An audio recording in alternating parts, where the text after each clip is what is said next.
Veremos cosas como la topología, rigging, texturizado y pelo de los personajes. Veremos cosas de los escenarios, como los modelos, la vegetación, la iluminación. Veremos pasos previos y cámaras de la animación, de lo cual se va a encargar un poco más Javi Polo, que también estuvo muy puesto en el tema de las cámaras. Y luego veremos animación simple. De todos los puntos quiero contar algunas curiosidades, ¿vale? Algunas curiosidades que yo creo que son cosas que cuando te planteas hacer un proyecto de este tipo no tienes por qué tener en cuenta, pero luego te lo vas encontrando por el camino. Entonces son cosas de esto que dices, no veo por qué me voy a encontrar este problema, pero te lo encuentras y hay veces que se soluciona de una forma, hay veces que se soluciona de otra y muchas veces hay que echarle imaginación, la gran mayoría de las veces. Entonces, para empezar, vamos a hablar del proyecto como tal y en cuanto a coordinación se encargó Javi Polo, que es el jefe, está al frente del estudio Polygonal Factory de aquí de Zaragoza. Es un estudio que si echáis un ojo a su página web, la verdad es que tiene una gran diversidad de proyectos y son un equipo que se adapta a cualquier situación. Entonces, eran perfecto para este tipo de cortometraje. O sea, realmente han hecho un poco de todo. Podéis meteros y veréis que han hecho videojuegos, han hecho interiorismo, han hecho vídeos de veterinarios, han hecho un cortometraje animado. O sea, es un poco que se van adaptando a lo que toca. Y en un proyecto de este tipo os puedo decir que toca adaptarse siempre, ¿vale? Realmente es una cosa inevitable. Porque te puede parecer que llevas un montón de tiempo haciendo cosas de cartoon y luego llega el medio del asunto y la has liado. Así que, sin más dilación, voy a pasar a darle la palabra a Javi Polo, que lo tengo aquí, creo que es la forma más fácil. Aquí lo tenemos. Pues te paso la palabra, Javi. Hola, muy buenas. A ver, que me escuche yo sin duplicarme. Vale, sí, ya está. Buenas, soy Javi Polo y bueno, pues gracias Pablo por darme paso. Vamos a hablar de Life and Butterflies, que por fin lo publicamos. Yo creo que el gran asunto es lo que a veces tardan las cosas en salir a la luz, ¿verdad? Eso lo sabemos desde dentro, pero si hacéis alguna vez algún proyecto, la gente que estéis viéndolo y que veáis este vídeo, pues bueno, hay que tener paciencia también porque las cosas, aunque a veces tienen un tiempo en el que hay que sacarlas y muchas veces vamos, sobre todo en el mundo profesional, pues muchas veces vamos un poquito pues a destajo, incluso más de lo que deberíamos en algunas cosas, pero cuando un proyecto requiere su tiempo y requiere sus procesos y sus historias, pues realmente ahí tenemos un poco que tener más paciencia, sobre todo con lo que tiene que ver con planificación. Bueno, yo voy a hablar con respecto al proyecto, a lo que me afectó a mí, a lo que más me centré yo, porque al final muchos hicimos muchas pequeñas cosas en ciertas áreas, pero realmente, pues bueno, pues igual que pues Raúl Navas hizo la iluminación, el render y un montonazo de trabajo del proyecto, pues al final había que distribuir el trabajo. O sea, al final cada uno se encarga de lo que se encarga y hay una tarea que, como es un poco la mía, la que me suele tocar, pues que yo la considero muy especial, como no puede ser de otra forma, y que no tiene realmente, entre grandes comillas, nada que ver con 3D, que es la coordinación. Y es que, bueno, pues en muchos sectores profesionales, digamos que lo que más falla es eso en muchos casos, aunque por supuesto hacen falta profesionales buenos de todas las áreas y todo lo que estemos haciendo, pero muchas veces lo que hace falta es el pegamento y tal, y yo, bueno, pues en esto creo que somos siempre aprendices. O sea, quiero dejar esto claro, que cada proyecto es un mundo y que yo concretamente no había coordinado un cortometraje así, nunca. O sea, quiero decir que no es que yo puedo hablar de mi experiencia, pero no es como voy a daros lecciones de cómo hacer esto, porque es muy fácil y lo podéis hacer cualquiera y es... No, no, o sea, os enfrentáis a otra cosa y es diferente y tenéis que encontrar vuestra estrategia, ¿no? Que yo creo que es una de las cosas principales. Entonces, bueno, pues una de las cosas más importantes que considero que, vamos, compartiendo, voy a compartir pantalla a ver si me decís si lo veis, ¿vale? A ver, ¿veis mi pantalla? ¿Se ve mi pantalla? ¿Puede ser? ¿Sí? Vale, sí, creo que se ve. Pues, bueno, esta es la empresa, nuestra empresa, Polygonal Factory, que nos dedicamos a hacer proyectos, como bien decía Pablo. Hacemos todo tipo de cosas y en este sentido, pues bueno, pues es para bien y para mal, tiene sus ventajas y sus inconvenientes, ya que realmente, pues bueno, pues en este caso, pues nos enfrentábamos a una cosa que aunque llevábamos haciéndolo toda la vida, realmente no habíamos hecho nunca, que es un proyecto entero de cortometraje, de principio a fin, completamente en fin, o sea, teníamos que decidir prácticamente todo, ¿no? Entre todo el equipo que estuvimos. Entonces, bueno, pues como ya veis, hacemos muchas cosas muy diferentes, pero quitando eso, lo primero que había que plantear es un poco un timeline y las herramientas. Bueno, yo las herramientas que utilizo para trabajar en coordinación son unas pocas, porque creo que tener 17 herramientas en coordinación es contraproducente.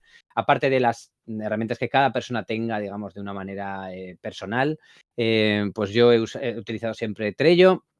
Saltamos a usar Discord como herramienta de comunicación interna en grupos y, bueno, pues yo es una cosa que suelo decir, intentamos evitar siempre utilizar WhatsApp, ¿vale? Es una cosa que os recomiendo como primer consejo fundamental, no utilicéis WhatsApp, el mail y el teléfono como sistema de coordinación entre mucha gente, ¿vale? Porque creo que eso es como ir a perder ya desde el principio.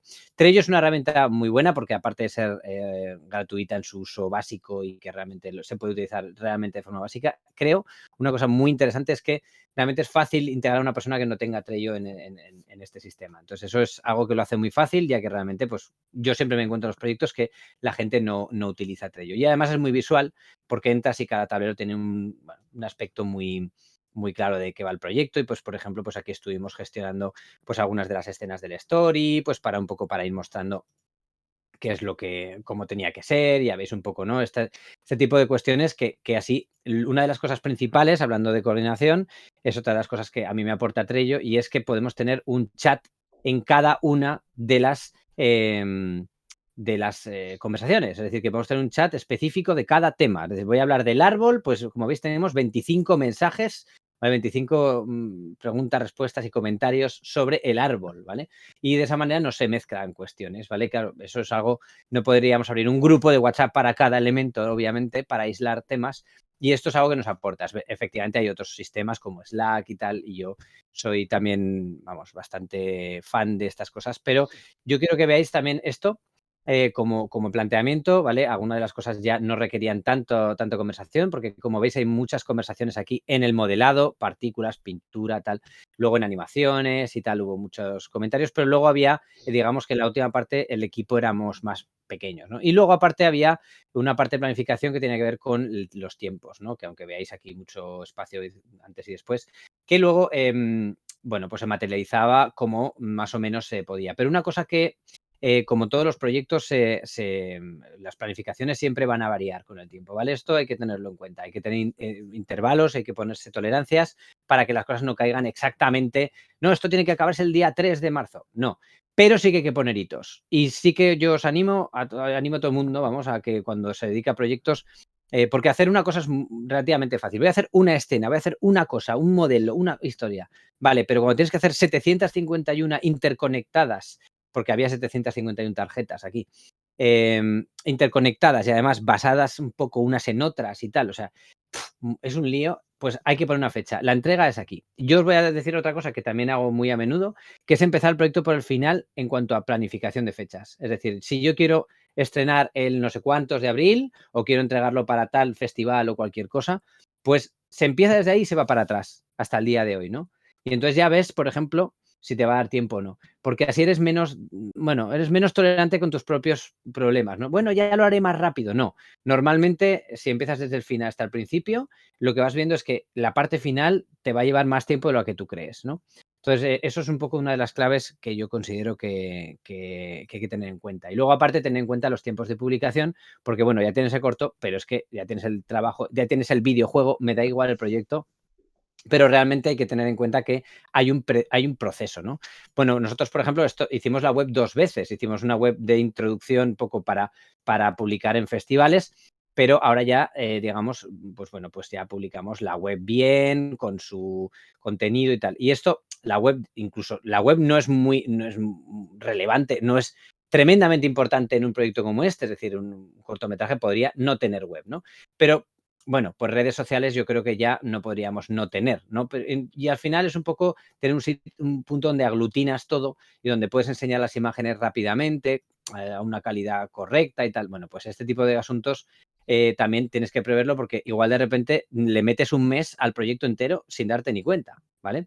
Y ahí es donde vienen un poco estas cuestiones, ¿vale? Pues un tema de coordinación, pues bueno, el tiempo que tardamos fue, Pablo, corrígeme si me equivoco, pero aproximadamente tardamos un año, ¿vale? En desarrollar el proyecto, creo recordar. Unos 8 Y meses, para ser más sí, exactos. eso sí. Si incluimos, yo creo, la parte de publicación y tal, yo creo que sí que llegamos al año, pero sí que el desarrollo fueron 8 meses, lo que pasa es que Eso es lo que es. os digo. Pues eso. Y luego, aparte, pues ya es un poco ir haciendo los procesos que te vas encontrando. Hay una cosa también que nos encontramos, que esto sí que es interesante comentarlo. Nos quedamos cortos, ¿vale? De equipo. Y tuvimos que buscar gente que nos resolviera algunos problemas, como por ejemplo en animación y cuestiones de este tipo, ¿vale? Esto nos va a pasar siempre. Cuando nos enfrentamos a un problema, tenemos que ir a solucionar algunos asuntos que igual no te esperabas que iban a ir tan lentos o tan mal, ¿no? Como en otras, ¿no? O sea, por ejemplo, pues yo que sé, ha habido pues las zapatillas que modelamos, pues salieron súper bien y súper rápido, con mucho esfuerzo, ¿vale? Pues estas que las hizo Nico, si no me equivoco, bueno, pues Nicolás Simón, bueno, pues, por ejemplo, fijaos qué chulas quedaron. Y sin embargo, hubo otras cosas que no por dificultad, pero que la mariposa, por ejemplo, dio muchísimos más problemas en cuanto a asuntos de tal, y luego resulta que no era por problemático el modelo, sino porque había que hacer muchas cosas también que funcionaran y tal. Y bueno, pues incluso algunos assets y bueno, pues que hay cosas que vas a tener, no puedes prever que vaya a tardar tanto tiempo, ¿no? Igual lo metes, dices, venga, voy a hacer 78 modelos, pues los 78 igual más o menos te piensas que por complejidad, ¿no?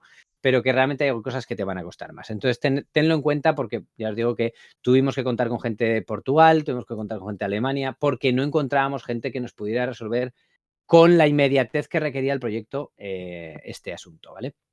Y eso, pues es algo que es interesante compartirlo. Luego, con respecto al tema de movimientos de cámara y tal, bueno, una de mis tareas fue hacer, pues eso, los movimientos de cámara y una cosa que yo, sin profundizar demasiado, que esto es un mundo obviamente complicado y muy relacionado con, esto sí que está intrínsecamente relacionado con el cine, pues los movimientos de cámara hay que decidir muy bien, por ejemplo, cuándo son lineales, cuándo es unisyn, is-out, para suavizar los movimientos. Y también interesa bastante cuando quieres hacer un plano en el que no muevas la cámara, ¿vale? Es importante y hagas otras cosas. Esa decisión es importante porque hay que intentar tampoco marear en exceso. Es decir, lo malo y lo bueno del 3D es que es muy fácil mover la cámara, a diferencia del mundo real, ¿no? La grabación a veces se gasta muchísimo dinero en una grúa para poder mover una cámara o lo que sea. En 3D puedes hacer lo que quieras, pero claro, lo que tenemos es que pues hay movimientos de cámara que igual te interesa que sean lineales,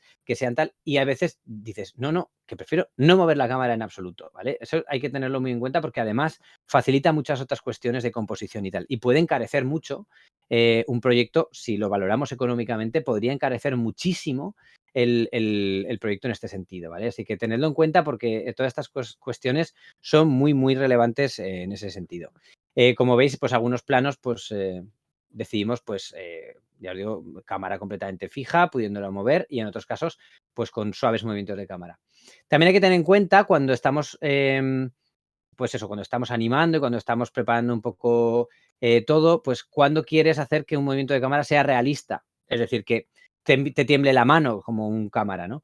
En este proyecto, por ejemplo, decidimos que, excepto en algún plano muy concreto, pues no hubiera apenas movimientos, digamos, irregulares y, bueno, pues bastante, digamos, aquí este es el único plano en el que hay, digamos, una vibración un poco más realista, pero no llegaba a ser realista porque no se buscó, ¿vale? O sea, al final es un cortometraje y no intentaba tampoco simular una grabación de cámara, digamos, normal, ¿no? En ese sentido, pues también es una decisión que hay que tomar, ¿no? Cómo pones la cámara, dónde la pones y si la mueves o no la mueves con vibraciones. Bueno, lo último que voy a mostrar es simplemente no lo vais a ver porque no lo veis, porque esto es DaVinci. Lo que hicimos, dos cosas que hice yo, que es la parte del sonido y la parte del talonaje, ¿vale?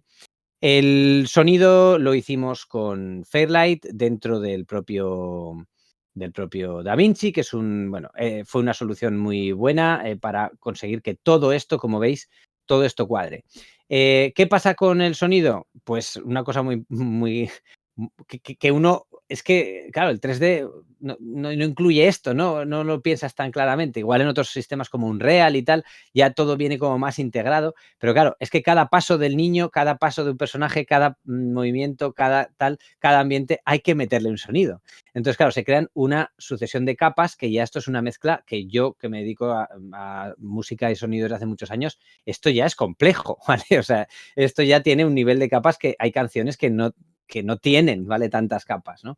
Porque cada pequeño paso que da por ejemplo, pues el niño por aquí, cada paso tiene que sonar, ¿no? Entonces, claro, y aunque mueva un poquito el pie o roce la tierra, tienes que hacerlo, ¿no? Y eso, pues requiere un análisis, digamos, desde otro punto de vista. Que luego pasan cosas como que la edición cambia y tienes que volver a hacer cosas, ¿no? Pero eso es lo normal porque es cuando quieres perfeccionar muchas veces vas adelante y atrás, es normal hacer iteraciones, ¿no? Entonces el sonido pues lo hicimos así, hubo ambientes, sobre todo separamos entre ambientes, folies, y lo que pasa es que el sonido en cuanto a voces, el cortometraje es mudo, falso mudo, porque realmente los personajes que salen sí que hacen sonidos, pero no hablan palabras, ¿no?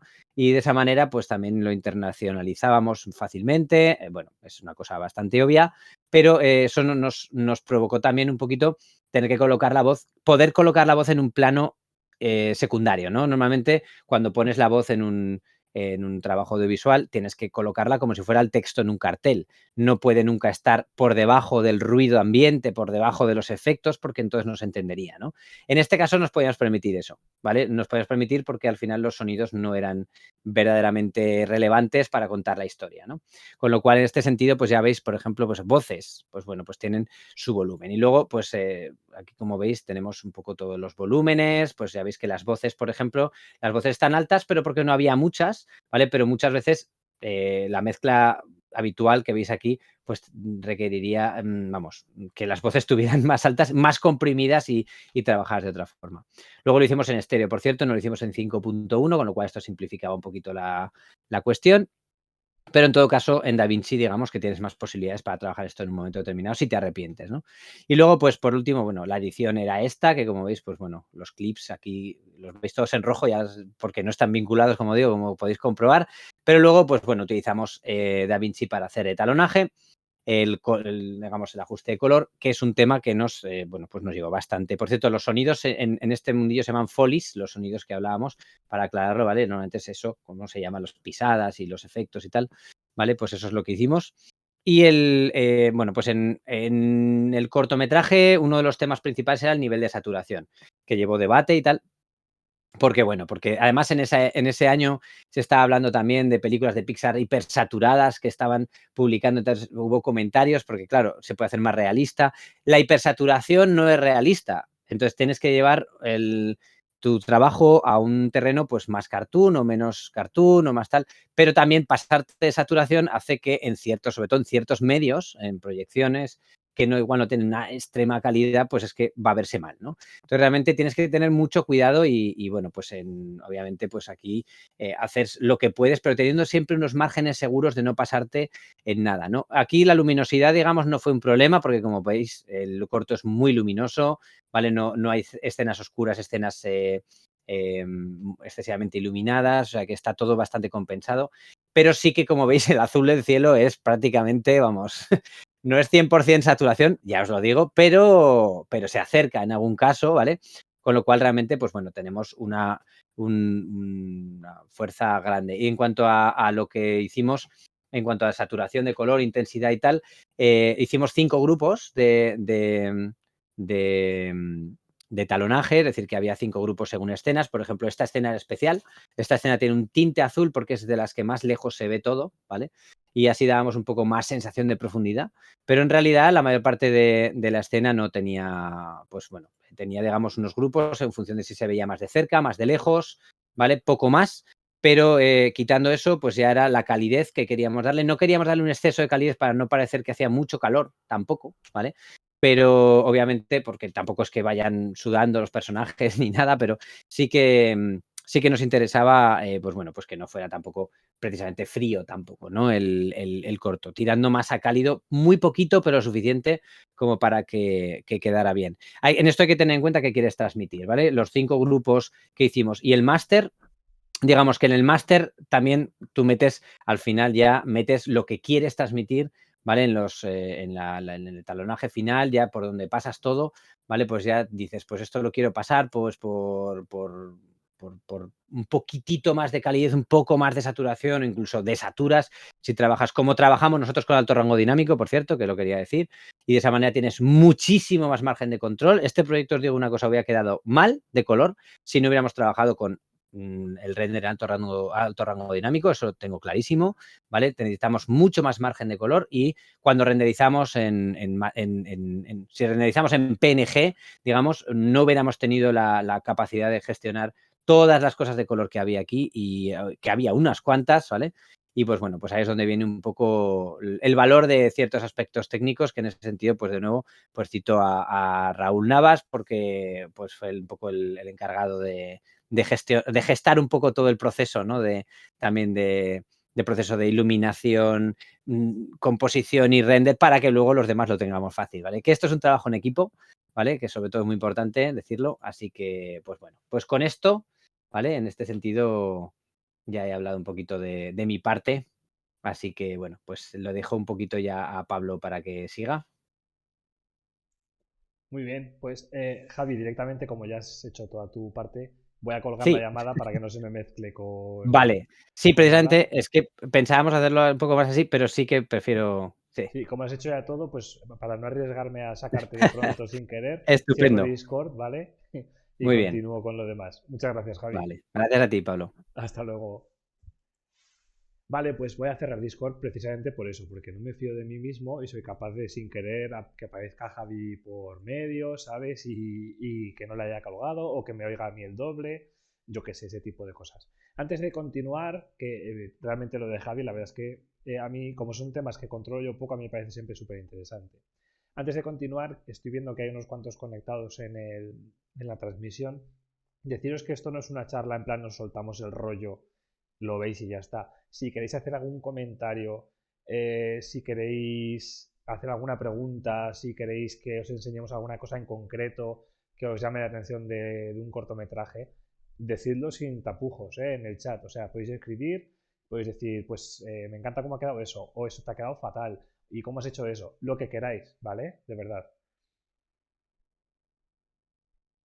Mira, muy buena pregunta. Justo acaba de llegar la pregunta. Estuvimos debatiéndolo. Es una gran pregunta porque en principio estuvimos pensando en animarlo con físicas. La idea principal era animar la pelota con físicas, pero nos daba menos control de dónde acababa la pelota, porque al final realmente si la superficie, que era el camino de tierra, no era de todo llana, ese tipo de cosas, podía ocurrir que se te fuese un poco hacia el césped, que se metiese dentro de un arbusto, cosas que no nos interesaban. Nosotros queríamos que cayese justo donde nos interesaba, que era justo en el centro del camino. Así que se animó a mano, lo animó Teresa, que era una de las animadoras de Portugal, lo animó a mano. Y luego hay otra animación en la que sale la niña, va dando unos pasos y le da un chute a la pelota y volvimos a pensar lo mismo, lo hacemos con físicas, no lo hacemos con físicas, etcétera. Mira, aquí se conecta otro más que llega justo a tiempo. Pero muy buena pregunta lo de la pelota, desde luego que sí. Al final lo hicimos con animación tradicional, pero hubo mucho debate. Vale, entonces yo voy a seguir adelante. Ya hemos cubierto toda la parte de proyecto, coordinación y edición por parte de Javi. Y yo voy a hablaros de los personajes que incluye la topología, el rigging, texturas, pelo y curiosidades. Entonces, me he traído algún que otro personaje para que tengáis, le podáis echar un ojo. Entonces, por ejemplo, vamos a abrir Blender. Este cortometraje se hizo prácticamente en su totalidad con Blender. ¿Por qué? Porque es gratuito y como teníamos que ahorrar dinero, pues oye, y porque es un programa estupendo para todo. Realmente se puede texturizar, se puede modelar, esculpir, hacer retopo, hacer rigging, lo que queramos, ¿vale? Entonces era estupendo para nosotros.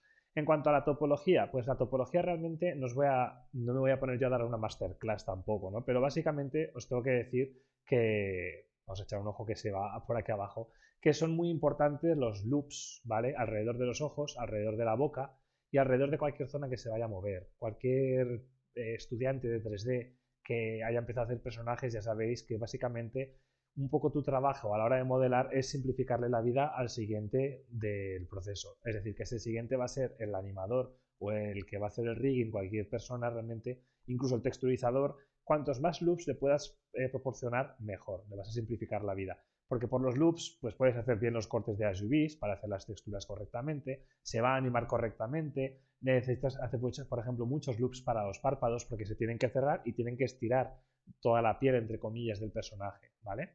Entonces, aquí vemos, veis, da un poco de miedo ver las tripas porque al final, pues oye, claro, estás quitando el pelo, estás quitando todo. Y luego también quería comentaros, pues por ejemplo, que si aislamos la cabeza esta, teníamos por separado, o sea, era la piel, y luego si dejamos de aislar, teníamos también la parte del paladar, voy a meterme aquí un momento, paladar con lengua y con campanilla, ¿vale? Esto se podía animar por otra parte por separado, y finalmente teníamos los dientes, que teníamos parte de arriba y parte de abajo. Ya veis que es casi la zona más low poly de todo el personaje, los dientes, que por supuesto tiene su subdivisión, ¿vale? Realmente luego se subdividía todo en el renderizado final. Pero aún así, incluso con la subdivisión que le poníamos después, era un modelo, la parte de los dientes y el interior de la boca, low poly. Porque en ningún momento, si echáis un ojo al corto, se ve la boca muy abierta ni con mucho detalle. No hablan, entonces como mucho hacen onomatopeyas, hacen os, as y cosas así, pero no llegan a estar hablando y no es un punto de atención principal. Si esto fuese un diálogo con personajes muy expresivos, a lo mejor se le podría hacer más mimo a esto. Pero si os digo la verdad, un punto de referencia que tuvimos fue el cortometraje Spring de Blender, que como son buena gente, te dejan ver los archivos que han utilizado ellos, hay documentación de todo tipo, y echamos un ojo y los interiores de las bocas también eran sencillos. A ver, tengo por aquí otro comentario. ¿Las texturas fueron en Blender o utilizaste otro programa como por ejemplo Substance? Muy buena pregunta también. Hicimos algunas cosas en Blender, pero la gran mayoría fue en Substance Painter. Blender tiene add-ons que le da puntos para acercarse a Substance, pero no llega a la altura, en mi opinión, es todo mi humilde opinión, no llega a la altura de Substance Painter en absoluto. La verdad es que Substance es un gustazo y además contábamos con algunos artistas que también trabajaban sin Blender, como por ejemplo Cristina Tirado, fue parte de las que del equipo de modelado de personajes y ella no usaba Blender en absoluto. Entonces había dos opciones ahí. Le pedíamos que se adaptase a las texturas con Blender, que era una tontería porque se iba a tener que poner a aprender y no había tiempo para eso, o le dejábamos usar Substance Painter, que era con lo que dominaba ella. Y yo la verdad es que también utilicé Substance Painter para la gran mayoría de las texturas. Hay alguna cosa que sí que está hecha en Blender, porque así no tienes que salir, sobre todo si es apañar una cosa rápida, no tienes que exportar el modelo, pintarlo y volver a importarlo, lo haces en Blender y ya está. Pero lo importante sí que era todo Substance Painter. Y, por ejemplo, he dicho que Blender fue el programa que utilizamos para la gran mayoría de las cosas, pero para el árbol también tuvimos un artista que tenía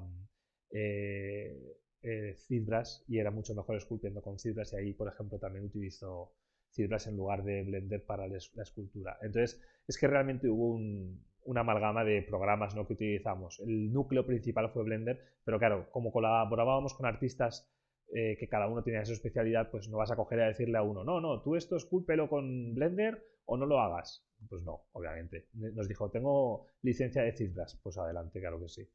Vale, entonces eso en cuanto a topología, pues todo un poco en la misma línea. Siempre que podíamos, pues los loops, lo importante, ¿no? Para el cuerpo, para los dedos, para las manos.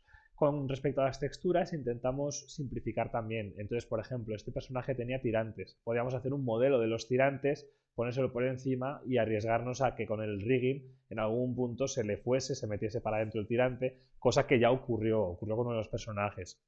El personaje adulto que tiene cuello de camisa, la camisa se le metía por el jersey. A pesar de que los pesos estaban mimados, ¿eh? O sea, no es que lo pusiéramos en plan, ala, auto-rigging, ala, auto-pesos. No, lo mimamos bastante y aún así hubo problemas con eso. Entonces, siempre que podíamos simplificar, simplificábamos. Los bolsillos del niño, por ejemplo, también son textura, no es modelado de geometría.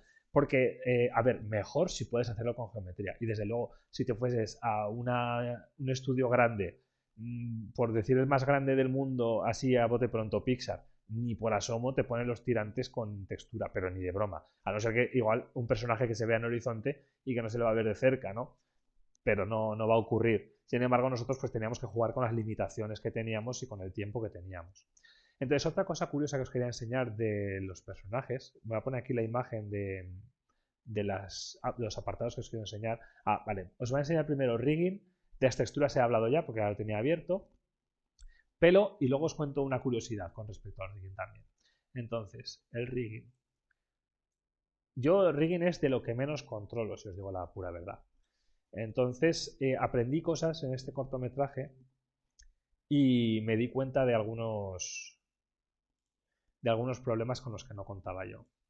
Vale, este es el personaje de la niña. Entonces, como podéis ver, teníamos un rigging en el que podíamos controlar básicamente todo el personaje en cualquier momento y en cualquier tipo de acción. Entonces, para los ojos, por ejemplo, teníamos un controlador que hacía que siguiese los ojos, pero también teníamos controladores que hiciesen que moviese el cuerpo, ¿vale?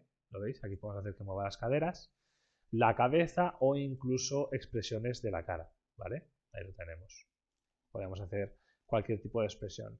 Este rigging en principio debería ser suficiente para poder hacer al personaje hablar. Lo que pasa es que en este caso sobre todo queríamos que fuesen expresiones cartoon y valorábamos más la idea de las expresiones como tal que de que pudiese hacer fonemas y expresiones y hablar como tal. Pero vamos, en principio era un rigging más que suficiente. Si mal no recuerdo, utilizamos Autorig Pro, que es un add-on de Blender. No estoy seguro 100% porque yo no hice el rigging como tal, pero vamos, fue un add-on que viene incluido en Blender. Si Javi se acuerda y me estoy equivocando, que lo ponga por el chat, pero si no era el Autorig Pro, pues era también uno de los add-ons que viene automáticamente con Blender, ¿vale? Entonces, por supuesto, este era un rigging un poco más complejo que el que pudiésemos haber hecho en otros proyectos, pero sobre todo porque necesitábamos que tuviese mucha expresividad y facilitar la tarea a los animadores, ¿vale? Entonces, como curiosidad del rigging de los personajes, vale, pues igual fue Rigify, pero vamos, es otro add-on que viene también con Blender. De hecho, Rigify creo que es gratis y AutoRig Pro es de pago, o sea que probablemente utilizásemos Rigify por la tela. Vale, entonces, os voy a enseñar también el tema del pelo, ¿vale? El tema del pelo que me parece que lo tengo por aquí. Efectivamente. El tema del pelo, os voy a enseñar, voy a abrir otro proyecto al mismo tiempo para que veáis una comparación, ¿vale? Ay, no, me he equivocado, perdón. No colapses ordenador, ya sé que te estoy abriendo muchas cosas. Esto va a cerrar, que era para copiarlo en el chat y ya lo he copiado. Esto es la curiosidad, ahora os lo explicaré.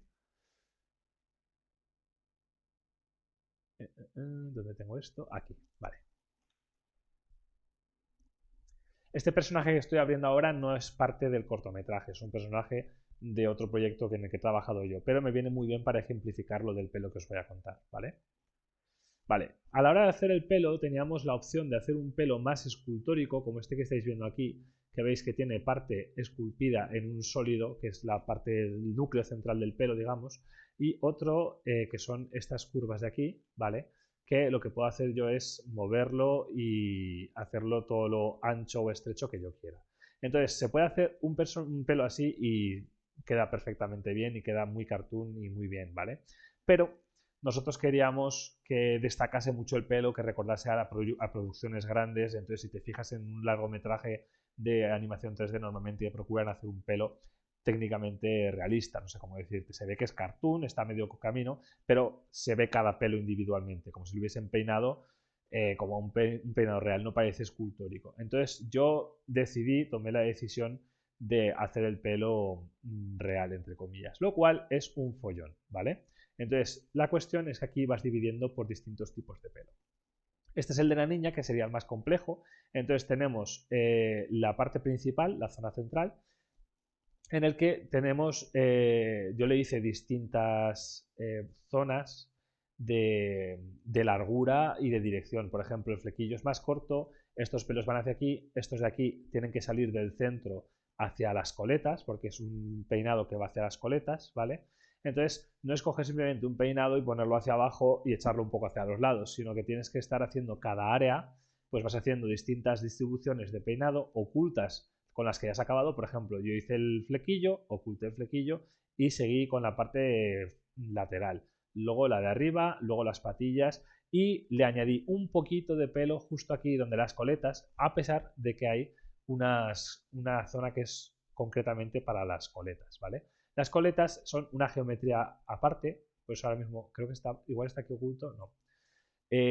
Ahora mismo es que no lo tengo localizado, pero vamos, para las coletas utilicé una geometría aparte por dos motivos distintos. Uno, porque así era más sencillo que intentar ponerle directamente el pelo aquí y sacarlo hacia afuera con forma de coleta. Y dos, porque para hacerle una simulación de movimiento de coletas, que la tiene, se le mueven las coletas, con geometría es mucho más fácil. En Blender se puede hacer que el pelo tenga física, así que se mueva. Pero es difícil de controlar, sobre todo si quieres algo cartoon, como que las coletas se queden siempre redondas y flexibles, ¿vale? Entonces, ¿podríamos habernos pegado 20 años intentando sacarlo adelante? Sí. ¿Para qué? Para nada, porque el resultado es el mismo y a la gente que se vaya a sentar en un festival de cine de los que hemos presentado a ver el corto, le importa tres cominos que el pelo nos haya costado más o menos. Entonces, cuanto más podamos simplificar, mejor. Ya os digo que el pelo es una de las cosas que a mí me da siempre pavor y no sé cómo me las apaño, pero siempre me acabo metiendo de lleno en los temas del pelo.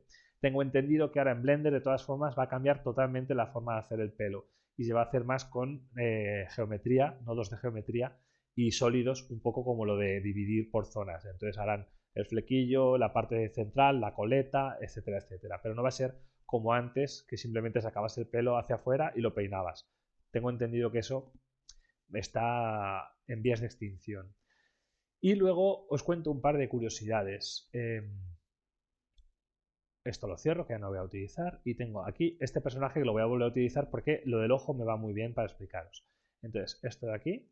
Dame un segundito. Lo voy a combinar solo para que veáis el ejemplo.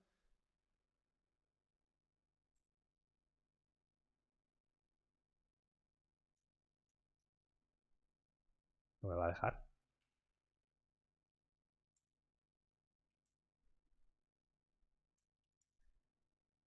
Bueno, los típicos fallos del directo. Ya sabéis que estas cosas van así.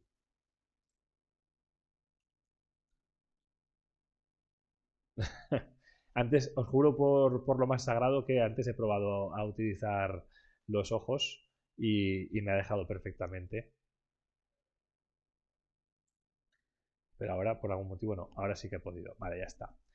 Solventado. Vale. La cuestión es que los ojos, una cosa que no pensamos en su momento, o que yo por lo menos no lo pensaba a la hora de hacer un cortometraje, es que normalmente si echáis un ojo a un cortometraje de animación, y esto lo vi yo muy claramente en los cortos animados de Asterix, de los últimos, por ejemplo, Asterix y la Residencia de los Dioses.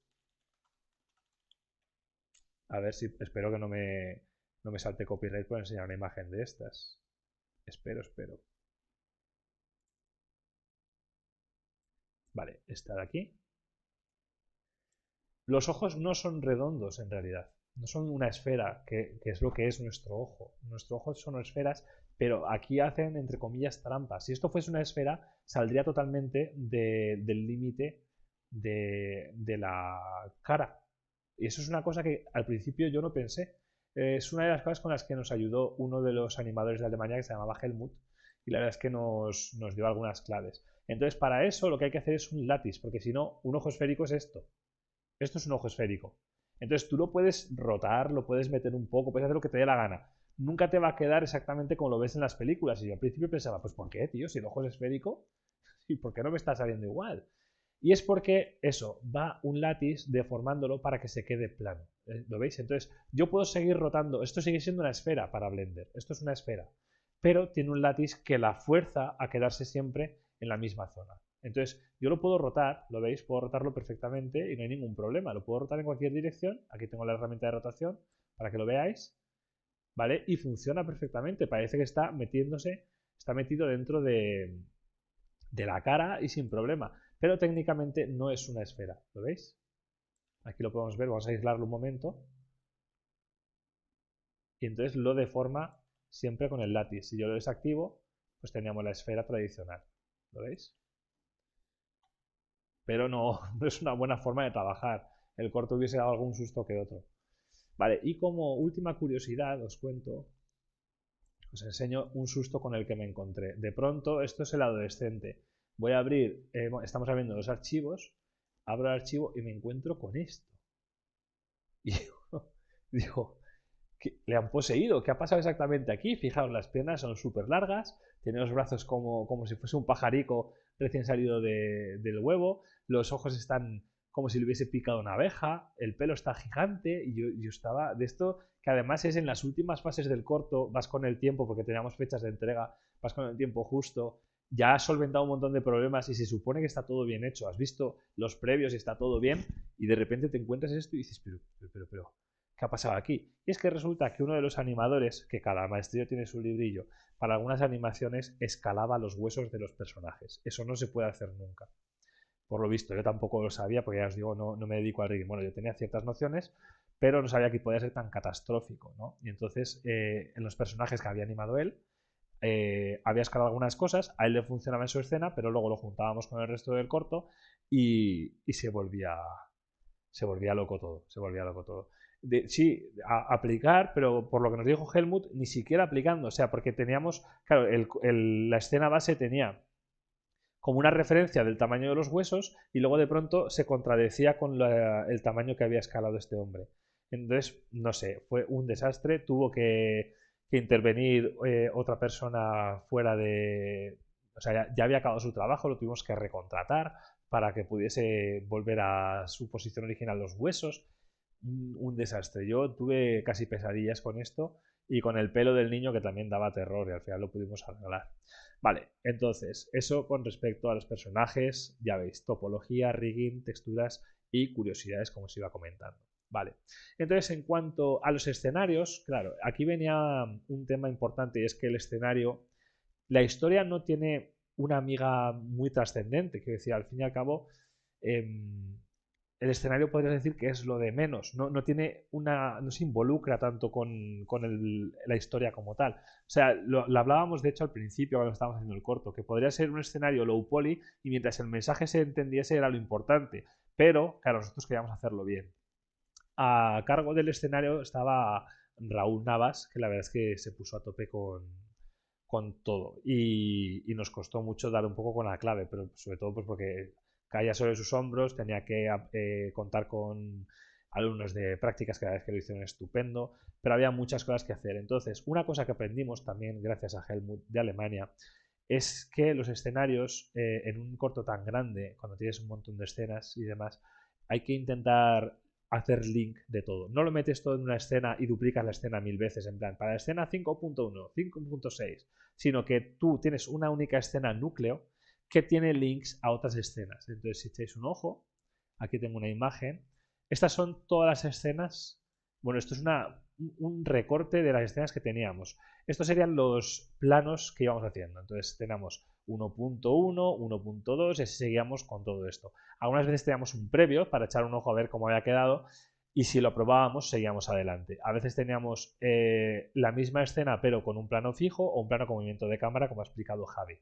Pero claro, todo esto imaginaos que tuviésemos que tenerlo todo en un solo archivo de Blender. Sería un poco locura. Entonces lo que hacíamos era linkear, como os iba diciendo, a ver si encuentro la imagen, aquí. ¿Lo veis? Todo esto eran links. Links. Entonces teníamos un link. Nosotros veíamos cuando trabajamos la escena básicamente así. Veíamos el rigging del personaje, cómo se movía, veíamos la esfera, algún elemento más que nada por referencia y poco más. Por esto, precisamente, tiene la ventaja de que no es tanto caos si lo metes como si lo metes en una escena y la desventaja de que si alguien, como lo que os explicaba de los huesos, cambia algo en un personaje, se cambia en todo. O sea, no es que lo esté cambiando en su personaje, lo está cambiando en todo. Así como algo anecdótico, pasó una cosa parecida a gran escala en Pixar cuando estaban haciendo Toy Story 2. Yo no sé exactamente qué sistema de archivos seguían, pero sí que sé que empezaron a borrar toda la película porque alguien tenía el acceso a los archivos y si lo borraba en su ordenador se borraba en todos, ¿vale? Y les pasó, lo podéis buscar en Google si queréis conocer la anécdota, borraron un montón de la película, me estoy inventando la cifra, pero era algo así como el 75% de la película, una barbaridad. De Toy Story 2 que es una cosa que a mí personalmente me consuela, porque a todos nos ha pasado que cierras sin guardar alguna cosa y te tiras de los pelos. Y yo siempre pienso, sí, pero Pixar peor.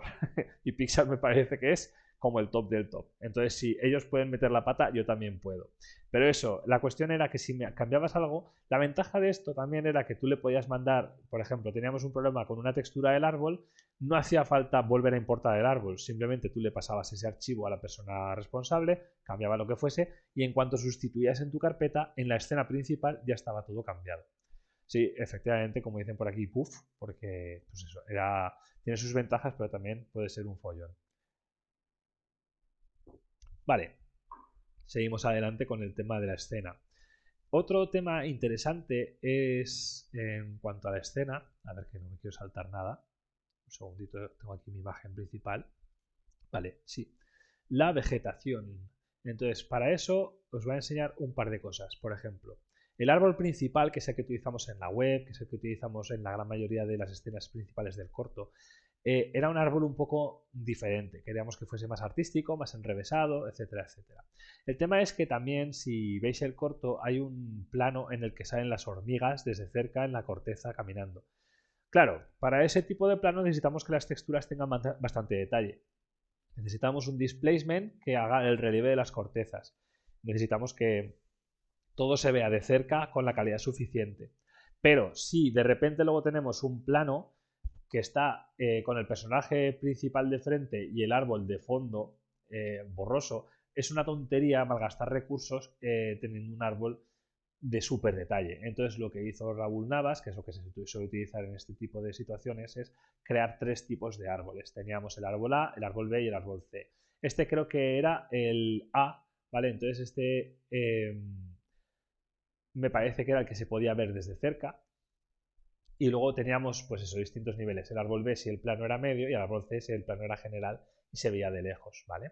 Y realmente la vegetación creo que no cambiaba. Sí, sí que cambiaba, ¿vale? Realmente las hojas, pues pasaba lo mismo. En lugar de tener el problema del displacement, teníamos distinta resolución de hoja. Entonces, si se va a ver muy cerca, quieres que la hoja tenga mucha definición. Pero si no, al fin y al cabo todo eso se come memoria de la gráfica y te puede ocurrir que se te acabe sin memoria y que no puedas renderizar. Entonces, seguro que, como se iba diciendo, DreamWorks podrá poner todo en resolución al máximo y renderizar bien, y si lo miras con lupa se ve perfecto, pero nosotros teníamos que jugar un poco con los recursos. Al margen del árbol teníamos arbustos, teníamos hierba, etcétera, etcétera. La hierba la hicimos nosotros simplemente con un sistema de partículas y los encargados de las texturas, no sé si fue Nico, si fuese César, bueno, uno de los que se encargaba de las texturas fue haciendo distintas pinceladas de hierba, en plan, distintos tipos de grosor, de color, de saturación, de forma, y con eso hacía la hierba. Y luego, por otro lado, estuvimos dándole bastantes vueltas al resto de árboles, porque esto era el árbol principal, pero claro, no podíamos crear un árbol específico, excepto algún tronco que hay por ahí cortado. No podíamos hacer árboles específicos para toda la escena porque nos moríamos para todo el corto. Entonces lo que hicimos fue crear una serie de árboles con un add-on que viene incluido gratuito con Blender, que es para hacer árboles. Si vais a preferencias, dentro de add-ons, si buscáis tree, os sale add curve y sale sapling tree gen. Entonces borráis todo y le dais a curva y ponéis aquí un arbolito y con esto le podéis decir, por ejemplo, cómo queréis la distribución de las ramas, qué tipo de árbol queréis. O sea, no voy a hacer una masterclass de esto, ni mucho menos, pero podéis configurarlo bastante bien. Y a ver, no es el mejor árbol del mundo. De hecho, las texturas dejaban que desear. Y si os fijáis, pues aquí tiene las ramas introducidas en un lado y en otro. Pero para árboles del fondo que hiciesen bulto, nos sobraba. Ya teníamos 2 o 3 árboles hechos en plan bien, hechos por nosotros. Teníamos los arbustos y todo esto era para el fondo, que es algo que también se usa como recurso en muchos cortometrajes, eso, árboles genéricos, ¿no? No te vas a poner a hacer cada uno. Luego, también os quería contar, hablando del escenario, que otro punto de debate fueron las nubes. Y es que si tú quieres hacer nubes bien, os he preparado aquí un archivo. Las nubes son elementos de volumen dentro de Blender o dentro de cualquier programa que queráis en realidad, ¿vale? Son volumen, lo que significa que la luz le cuesta digerir esto de aquí. ¿Veis que la geometría que me saca es esto de aquí? Esta caja de aquí, del exterior, esa es la geometría que estoy utilizando para la nube. Pero en realidad tiene una serie de modificadores, de displacements y el volumen como tal, el material como tal, que hace que se cree y se vea parecido a esto, ¿vale? ¿Veis que parece como de algodón? Pues es una nube cartoon. Entonces, sabíamos cómo hacer nubes, no había ningún problema, teníamos la capacidad de hacer nubes. Pero si os fijáis, si alejo y acerco la cámara, hasta que renderiza, le está costando mucho en el previo a mi ordenador, ¿vale? Y no tengo una mala gráfica, ¿eh? No es una cuestión de que esté ahora mismo transmitiendo desde una patata, está bien. Es una RTX y tiene potencia. Pero, claro, hay que pensar que si estas nubes te quitan un minuto por ponerme generoso, será probablemente más, pero un minuto de tiempo de cada fotograma del render, de repente para 5 minutos, que pues creo lo hicimos a 25 fotogramas por segundo, no sé si eran 700 fotogramas en total, pero, pero claro, se aumentaba mucho el tiempo. A ver, voy a leer comentarios. Combinando con displacement para madera y texturas con opacidad. Sí, efectivamente, el generador de árboles es más que suficiente, por lo menos para árboles de fondo. RTX 3060. Vamos a mirarlo.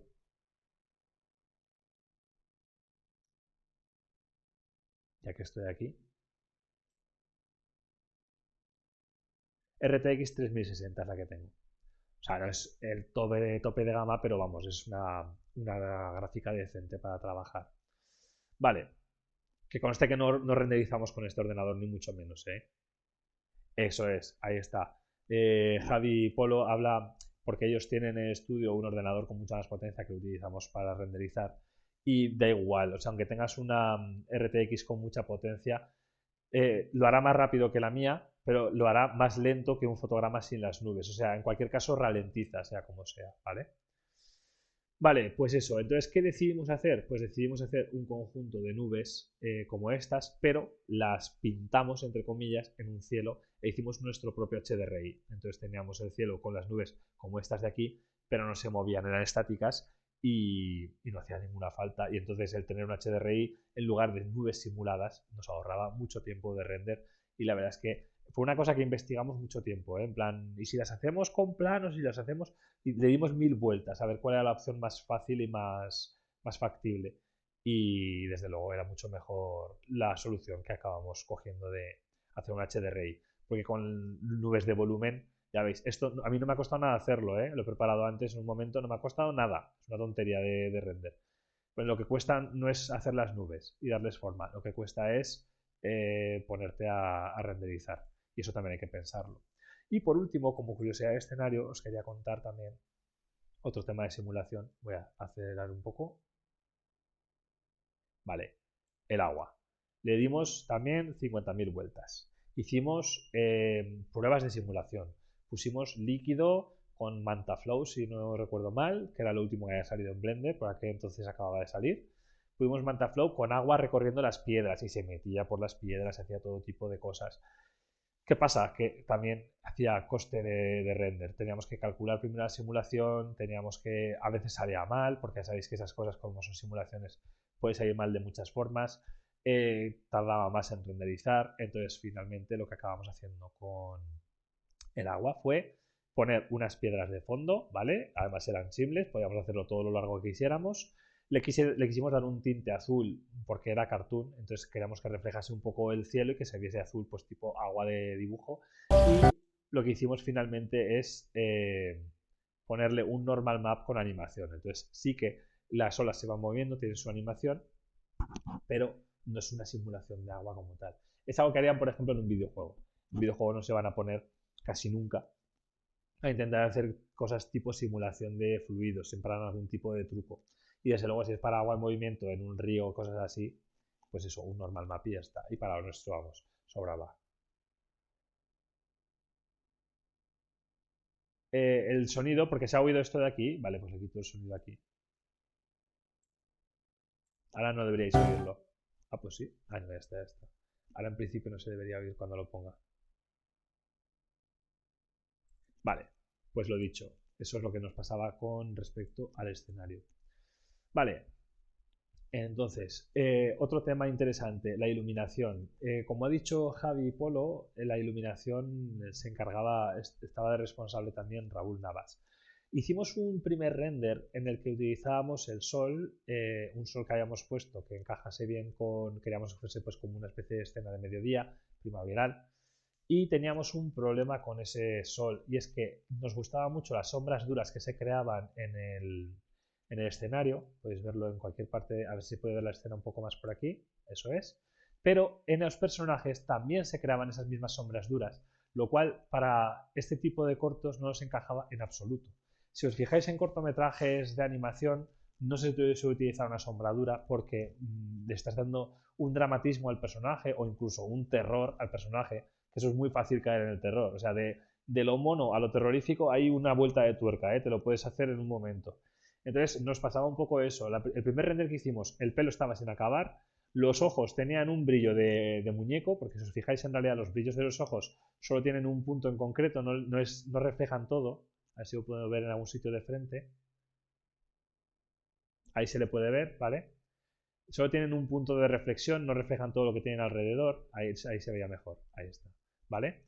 Y entonces lo teníamos al principio así,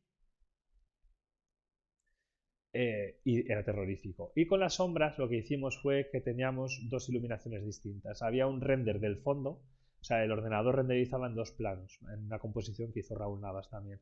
Porque lo de las sombras se lo dije yo, le dije, está todo estupendo, pero las sombras en los personajes dan terror. Entonces teníamos un sol con sombra suave para los personajes y un sol de sombra dura para el fondo. Y no costaba, no había tiempo extra de coste de render, porque renderizaba, no hacía dos renders, lo hacía en composición. Para el personaje utilizaba un sol y para el fondo utilizaba otro y ya está, ¿vale?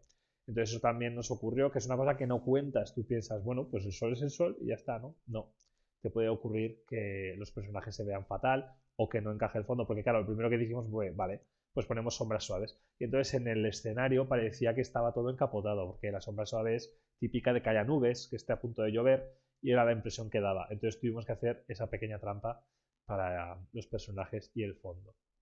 Vale, pues eso en cuanto a iluminación. Y ya pasamos directamente, creo que no me dejo nada de los escenarios, dejadme que eche un ojo en mi carpeta, un segundito. Uy, me he equivocado. Aquí.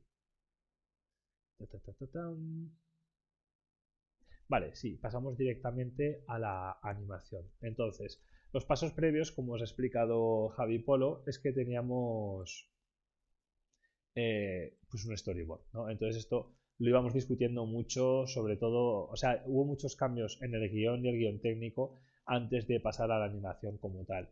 Estuvimos diciendo, pues, ¿cómo vemos aquí la cámara? Y había cosas que sobre el papel funcionaban y luego lo llevabas al render o a la animación y no funcionaban bien.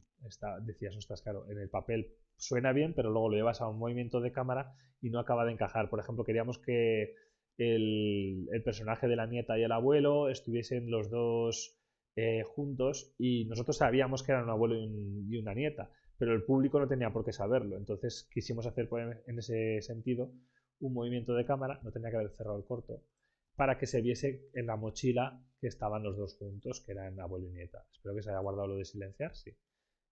Y ese movimiento de cámara, que os puede parecer una tontería, nos costó un ratillo hasta que encontramos un movimiento que nos encajase. ¿Veis? Queríamos que se viese la mochila y que se les viese a ellos de fondo. Y en la mochila se podía ver que estaba el abuelo con su nieta. Entonces, que no es simplemente un abuelo que se encuentra a, a una niña por el parque, que eso podría habernos traído mucha fama, pero de la que no querríamos. En plan, fijaos lo que han hecho estos tíos, de un abuelo que se acerca a una niña.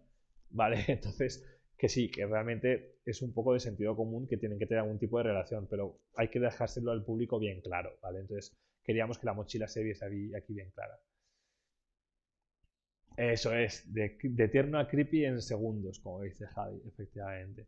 Entonces, eso es otro tema que también las cámaras sean importantes discutirlas.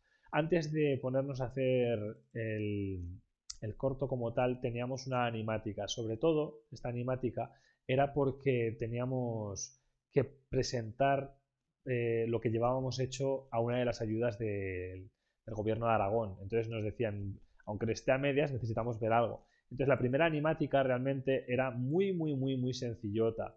Muy sencillota del nivel que en plan las alas de la mariposa son ortopédicas del todo. Los personajes están hechos, veis, fijaos, el parque está hecho con modelos mezclados unas cosas con otras. Este árbol lo pongo aquí.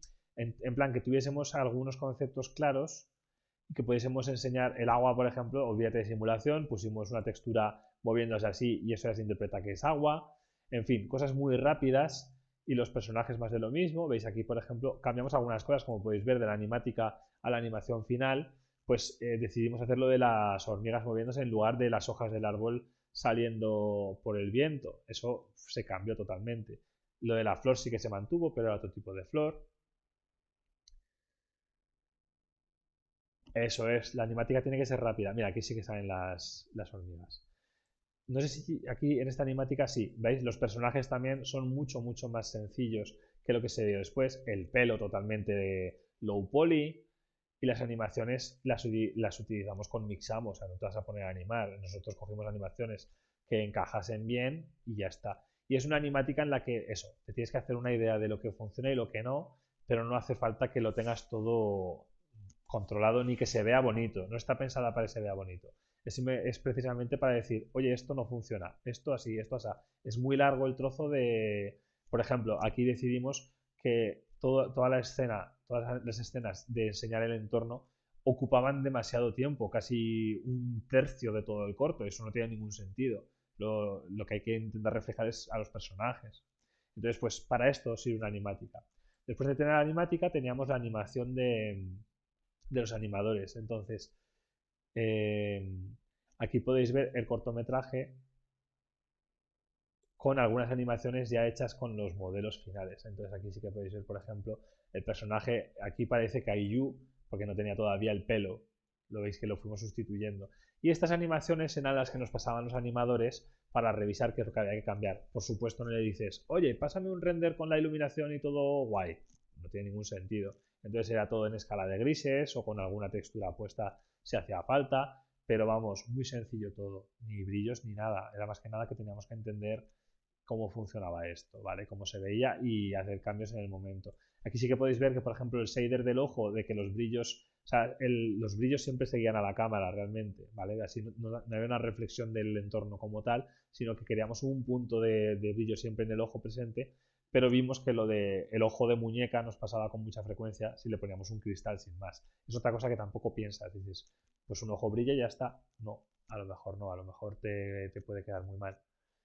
Entonces aquí podéis ver todos los tipos de animaciones que teníamos. Incluso en alguna parte cambiábamos algo, hacíamos siempre previos, yo hacía siempre previos con las animaciones y les decía, vale, pero vamos a cambiar esto que he puesto en el storyboard, que la cámara suba hacia arriba.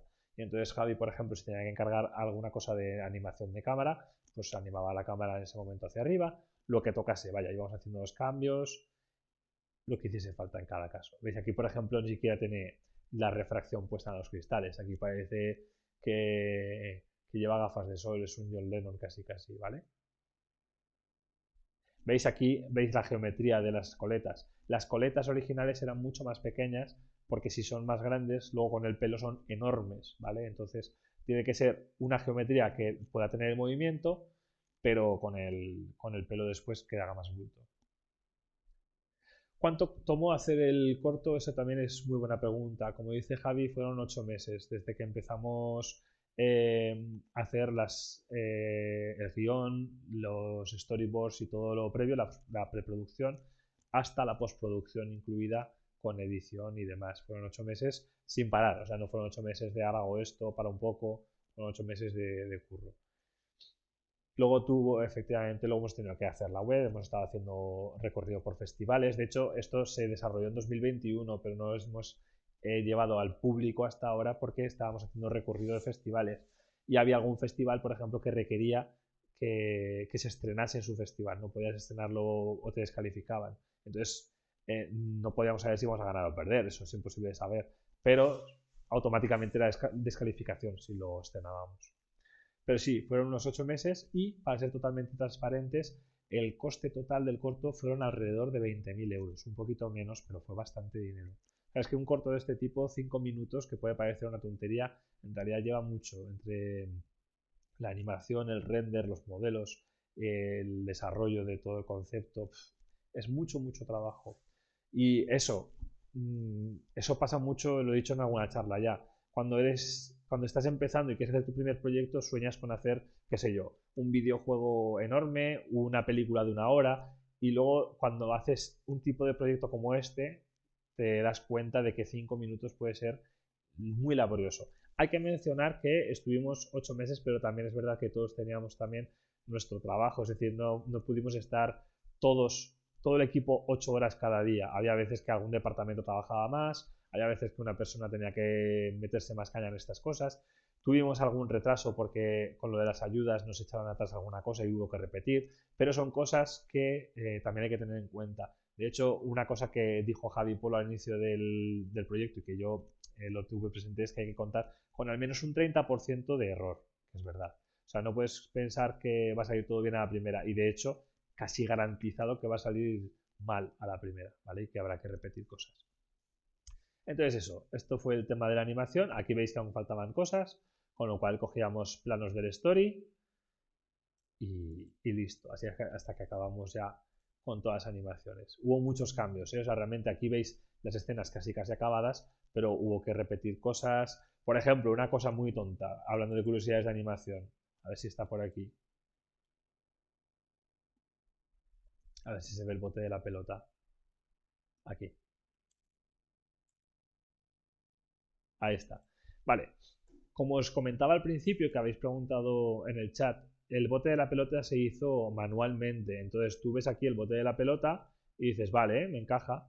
Y cuando nos pusimos a añadir las texturas, vimos que no rodaba. No había rotación, solo animación en la posición. No había rotación como tal. Entonces, claro, tú le pones la textura y se veía súper marciano. Era una pelota estática moviéndose así. Entonces le dijimos a la persona que había animado, le dijimos, oye, añade la rotación, por favor, porque esto con la textura sí que se nota que hay una rotación ahí. Entonces son cosas que aquí lo estás viendo, o sea, te enseñan la animación y dices, vale, aprobado, el bote de la pelota lo veo guay. Porque no se te ocurre pensar que no tenga rotación, no lo piensas. Entonces, si abres el archivo, pero es que no puedes estar abriendo todos los archivos en cada cosa que te dan. Es una de esas cosas que hasta que no te pones a añadir la textura, no llegas a un paso en el que dices, ostras, pues si no está rodando esto. Ese tipo de cosas así salieron, un montón. Vale, y me parece que ya me queda poco por contar. Animación simple, curiosidades. Vale, realmente me quedan pocas cosas por contar. Déjame un segundo que me aseguro. Vale, estos son otros previos que quería enseñar. Vale, ¿veis? Entonces aquí, por ejemplo, ya teníamos el pelo hecho y queríamos comprobar que la animación funcionaba correctamente. Ahí está, por ejemplo, el tema de las cejas, que también estaba hecha con pelo.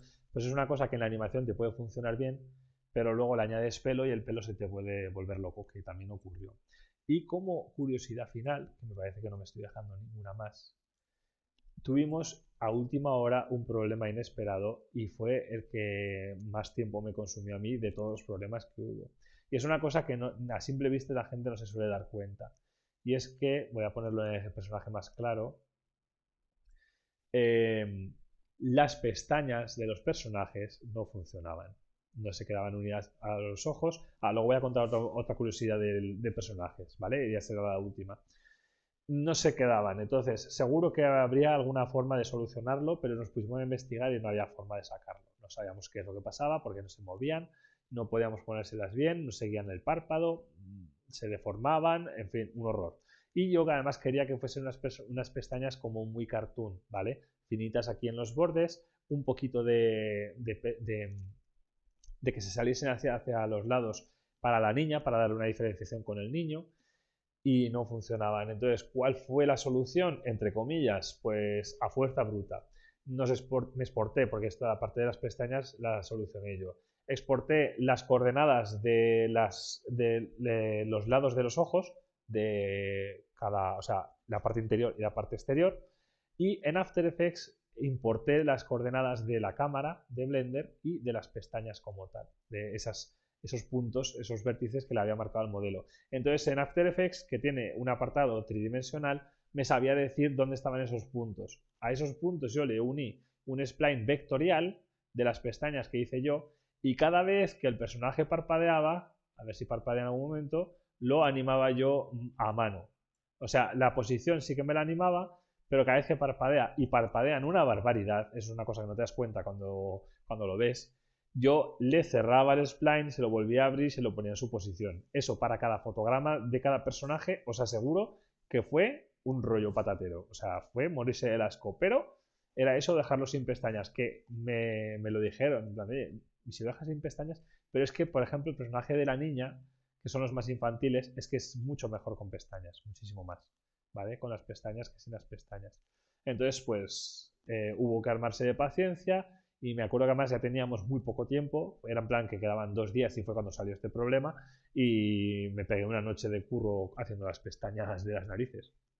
Y otro tema interesante, que es el último que os voy a contar, ocurrió una cosa en esta escena, a ver si lo encuentro, aquí. Vale, aquí se pone a caminar, ¿vale?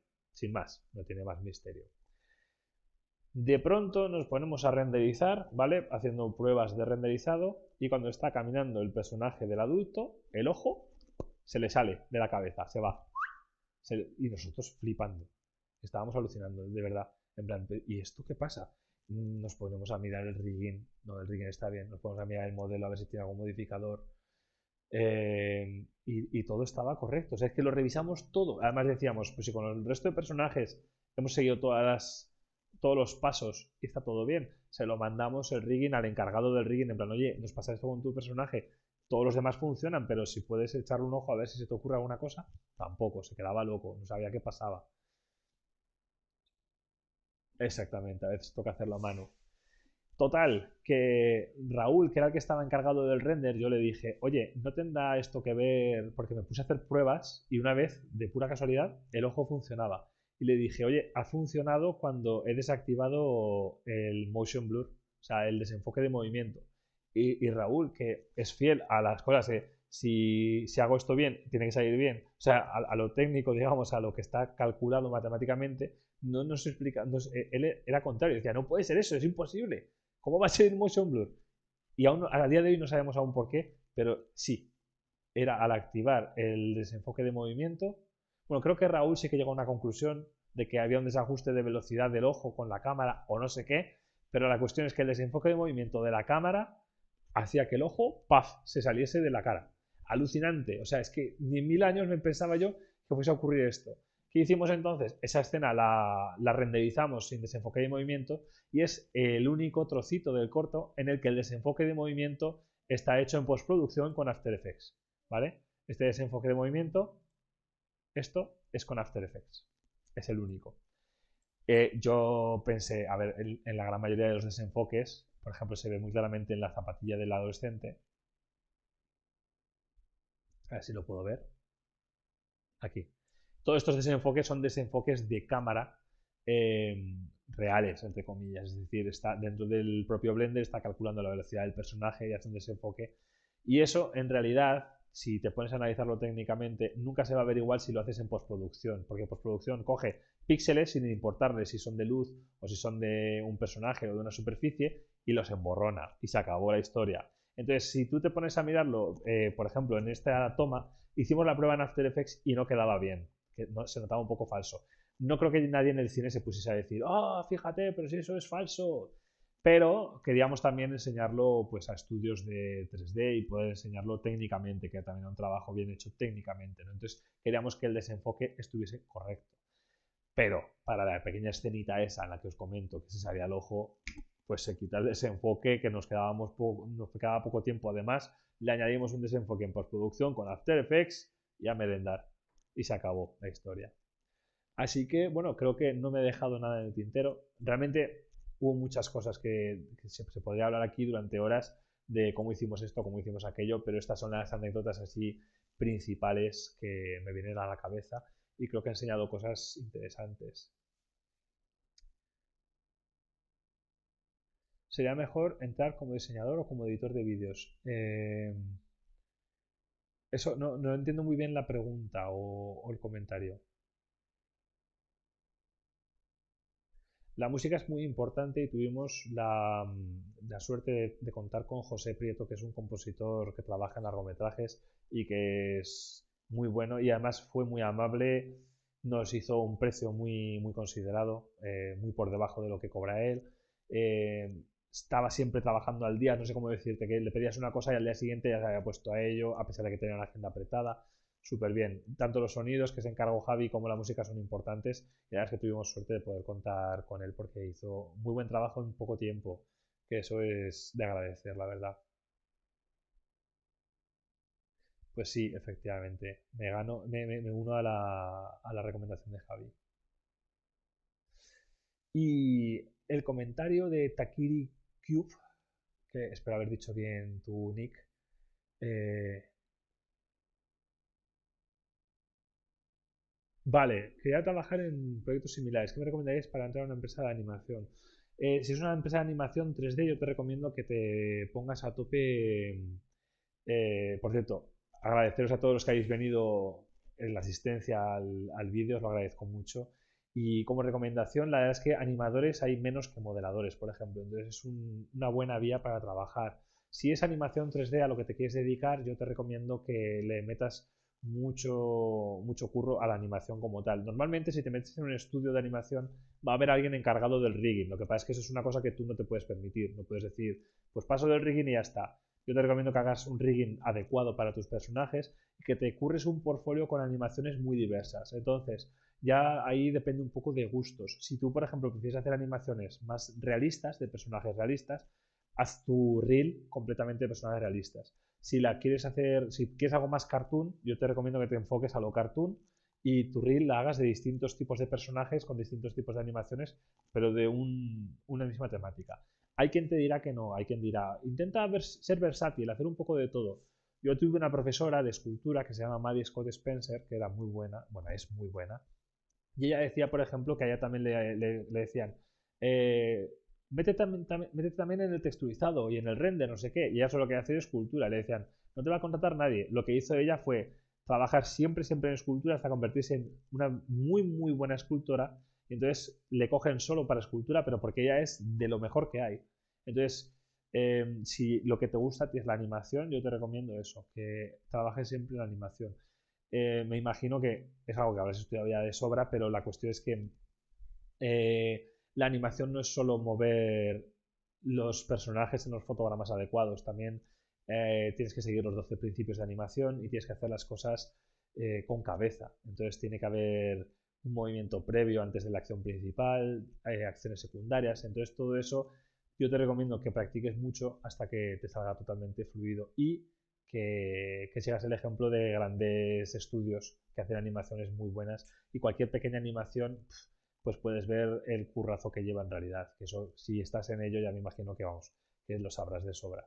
Pero para entrar en estudios, mi recomendación, hacer un reel de un minuto, siempre digo yo, un minuto como máximo, ¿vale? No lo hagas de más, con muchas animaciones, aunque también te digo, vale más una animación, una única animación de 10 segundos impresionante que un minuto entero de vídeo de muchas animaciones mal hechas, que eso también he tenido yo alumnos, yo estuve de profesor en Master D, que por cierto les mando un saludo si están por aquí los alumnos, que estaban empeñados en eso, en hacer un minuto de demo reel, por ejemplo, pero y lo metían todo, en plan, oh, pues yo meto esto y esto y esto, y había cosas que no estaban bien. Entonces tenéis que tener ojo crítico, tenéis que decir, esto me ha costado un montón de curro, pero pensándolo fríamente, no ha quedado a la altura de este estudio para el que quiero yo presentarme. Entonces, mejor eliminar ese trozo, aunque se te quede más corto el vídeo, y enseñar lo bueno, que intentar ponerse cabezones y decir, pues es que lo hice, lo meto. No, hay que ser fríos. Pensad una cosa siempre, que os lo digo. Eh, Pensad que la persona que se va a encargar de ver los vídeos quiere acabar cuanto antes y tener sus resultados lo antes posible y lo mejor posible. Entonces, le importa un bledo si os habéis esforzado mucho, es duro, ¿eh? Y yo he recibido 1000 rechazos, como lo hemos recibido todos en esta industria. Entonces, les da igual lo mucho que te has currado, que te inspiraste en no sé qué, le da igual. Él solo quiere ver un resultado bueno y que el vídeo lo pueda ver en un minutito como mucho. No pongáis, también es otro consejo que os puedo dar, no pongáis lo mejor al final, porque a lo mejor el seleccionador no llega al final del vídeo, ponedlo al principio, No digáis, voy a empezar por esto que es un poco flojo y poco a poco voy subiendo hasta enseñarlo mejor. No. Es que si se lo pasáis a vuestros amigos, lo van a ver entero, lógicamente, porque quieren ver vuestro curro. Un seleccionador les da igual lo que habéis hecho. Él quiere que llegar y en los 2 primeros vídeos que ve decir, me gusta este tío, le engancha y ver un poco más. Pero porque le ha enganchado, no por decir, hombre, venga, ya que se lo ha currado, voy a ver el minuto entero. No, no. A lo mejor en el segundo 5 ya decide que no le gusta tu animación y tu demo reel y se lo ha fundido. Así de fácil. Mi demo reel empieza con Life on Butterflies, porque es el proyecto más potente en el que he trabajado yo. Es que es así de fácil. Y luego voy continuando con los más fuertes que puedo enseñar. En los demo reel de animación, ¿hay algún problema en subir personajes conocidos para animación? He tenido miedo de los derechos de autor. Muy rara vez te van a poner problemas por derechos de autor. Si echas un ojo a demo reels que hay en YouTube de muchos animadores, normalmente descargan personajes ya hechos. Existen algunos modelos libres de derechos 100%, en plan que lo puede utilizar quien quiera para lo que quiera. En plan, creo que hay un personaje de Maya que es un personaje humano cartoon, hay otro personaje de Blender que es del mismo tipo, pero normalmente si buscas en YouTube suelen hacer animaciones con personajes conocidos y no hay ningún problema. Te suele salir el copyright más si utilizas audio, música con copyright, entonces YouTube te lo bloquea. Pero tú tienes que pensar que realmente no es una cosa que estés intentando vender al público, estás intentando vendérselo a un estudio en concreto. Y ese estudio no tiene ningún interés en decir, oye, pero ese personaje no es tuyo. Tú lo pones claramente, anuncias claramente que tú has hecho la animación. Tú pones, aquí he hecho la animación y ya está. Incluso si fuese un personaje que, vamos a decir que tú trabajaste en Life on Butterflies, una persona hizo el rigging, otra persona hizo la animación, pues cada una de esas personas en su currículum y en su portfolio habla de que yo hice el rigging y yo hice la animación. No intentan venderlo como un conjunto, pues tú igual. Hay un, hay un youtuber, voy a buscarlo un segundito, ¿vale? Dame un segundo, que a mí me gusta, porque habla mucho de la animación en grandes estudios, que se llama Sir Wade y trabajó en DreamWorks. Este de aquí, ¿vale? Este tío habla mucho de animación. Y si buscáis su demo, yo ahora mismo no voy a saber encontrarla, pero él enseña su demo reel de cuando era estudiante y los modelos que usaba no eran suyos, ni mucho menos. Eran de... O sea, la animación era de una cosa totalmente distinta a lo del personaje. Por ejemplo, creo que él utilizaba personajes de cómo, mira, cómo entrenar a tu dragón. Aquí los tiene. Este es un personaje gratuito, este que tiene aquí, ¿vale?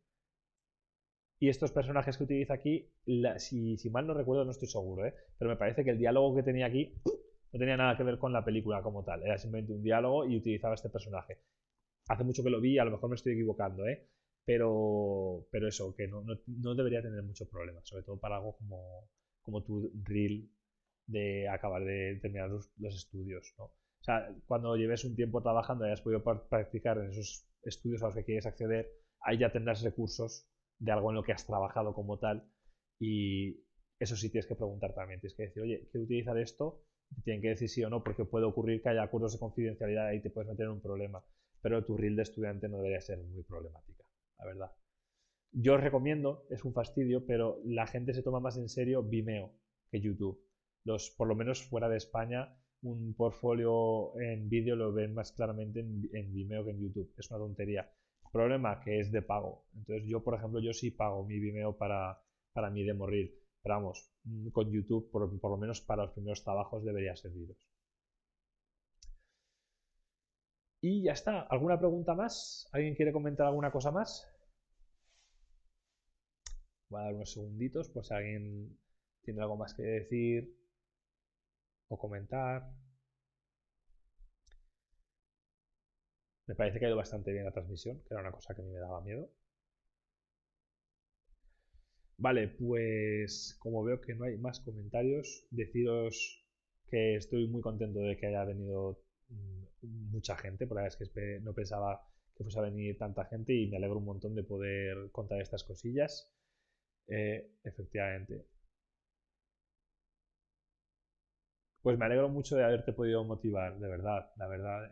Os animo a que hagáis vuestros propios proyectos, es una cosa que siempre digo con esto, aunque sea un monstruo que se come el tiempo, el esfuerzo y el dinero, este tipo de proyectos, merece la pena hacerlos. Y nada, echadle un ojo a los enlaces de YouTube. A ver, me pregunta por aquí, un segundito. Mira, una muy buena pregunta justo antes de acabar. ¿Hay algo en el corto que hubieras querido hacer y estuvo planeado pero tuvisteis que quitarlo al final? Sí, hubo una escena que al final del todo se iban el abuelo y la niña de la mano, pero no pensamos en eso en el diseño de los personajes. Y la niña es demasiado pequeña y cabezona como para darle la mano al abuelo. Entonces era un follón y acabamos encontrando que era mejor la escena en la que la niña persigue una mariquita en lugar de la mariposa al final y se vuelve a iniciar el ciclo. Entonces fue una cosa que por accidente nos dio un final que nos gustó más que el que teníamos planeado. Pero en origen fue el tema ese, que la niña no llegaba bien a la mano del abuelo. Es como si haces una escena de las supernenas en las que se tienen que rascar la coronilla. Las supernenas no llegan a la coronilla de ninguna forma. Tendrían que estirar el brazo como un chicle. Entonces, si eso está en tu guión para las supernenas, no va a funcionar. Así que buena pregunta. Y ese fue un ejemplo, por ejemplo, de las escenas que tuvimos que quitar. Esa escena sí, pero en elementos la verdad es que pudimos enseñarlo casi todo. Bueno, pues oye, muchas gracias a todos. Echadle un ojo en YouTube si podéis y si le podéis dar un like y compartirlo, os lo agradecemos, ayuda un montón. A este canal de Twitch, desde el que estoy transmitiendo yo, también se agradece cualquier suscripción que hagáis. Normalmente hago vídeos más de cómo hacer modelos y cosas así, o sea, trabajando más que charlas de este tipo. Y se agradecerá cualquier like, cualquier suscripción y si compartís el vídeo a quien podáis. ¿Qué me recomendaríais leer o ver para mejorar el rendimiento del mundo del 3D? Pues yo recomiendo ver, es que claro, depende mucho del tema al que te vas a dedicar. Si por ejemplo es animación, yo estoy un poco más verde en ese sentido. Pero Internet es súper grande, hay muchos cursos que puedes ver que te pueden ayudar para lo que a ti te guste más. A mí me gusta mucho leer, por ejemplo, los libros de Disney y Pixar de cómo se hicieron producciones como Coco o como Up, cualquier producción así que te pueda gustar. Ahí te enseñan mucho los pasos previos, problemas que han tenido, cómo se hizo algún personaje, etcétera, etcétera. Y son libros bastante nutridos con bocetos, con storyboards, etcétera, etcétera. Entonces, yo sobre todo para aprender recomiendo Internet, que hay muchos cursos, muchísimos, aparte del que puedas apuntarte, que estés apuntado ahora mismo. Y sí que recomiendo, ya sé que es un poco fastidio, pero si alguno de los que estáis aquí en la charla no sabe inglés, ayuda muchísimo el tener inglés. No hace falta tanto hablarlo como entenderlo, porque hay muchos recursos en Internet que están en inglés y si podéis poneros un vídeo de fondo sin tener que pararos a pensar en lo que están diciendo, es una gran ventaja. Si solo buscáis vídeos en español, estáis muy limitados en ese sentido. No limitados de que tengáis un problema para encontrar trabajo, sino de aprender. Muy bien, pues lo dejamos aquí. Muchas gracias a todo el mundo una vez más y nos vemos en próximos directos. Hasta luego.